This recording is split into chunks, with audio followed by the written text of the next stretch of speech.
Hello friends, இங்க நம்ம பார்க்க போறது SSC CGL கேட்ட ஒரு question. If on a marked price, the difference of selling prices with a discount of 30% and two successive discount of 20% and 10% is rupees 72.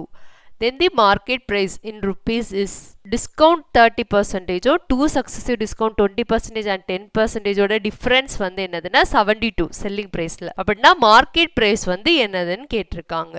First அதுக்கு successive discount வந்து நம்ம கண்டுபிடிக்கிறோம். சக்சஸிவ் டிஸ்கவுண்ட் ஃபார்முலா என்னது? d1 plus d2 minus d1 d2 by 100. இப்போ அந்த ஃபார்முலால இந்த ரெண்டு இதையும் d1 d2 இதை வந்து சப்ஸ்டியூட் பண்றோம். அப்போ என்ன வரும்? Successive discount equal to d1 னா என்னது 20, d2 னா என்னது 10 minus d1 d2 by 100. இப்போ இந்த 0 கேன்சல் ஆகும். இப்போ என்னது இருக்கும் 2. இப்போ 30 minus 2 என்னது 28%. இது சக்சஸிவ் டிஸ்கவுண்ட். இது கண்டுபிடிச்சாச்சு. கொஸ்டின்ல என்ன சொல்லியிருக்காங்க? 30%க்கும் இந்த சக்சஸிவ் டிஸ்கவுண்ட்டுக்குள்ள டிஃபரன்ஸ் வந்து 72. 30%க்கும் இப்போ கிடைச்ச சக்சஸிவ் டிஸ்கவுண்ட் என்னது 28. இதுக்கும் உள்ள டிஃபரன்ஸ் வந்து என்னது 72. இந்த ரெண்டு மைனஸ் பண்ணா என்னது 2% ஈக்குவல் டு 72. இப்போ நம்ம மார்க்கெட் பிரைஸ் கண்டுபிடிக்கணும். அப்படின்னா 100% கண்டுபிடிச்சா மார்க்கெட் பிரைஸ் வந்துடும்.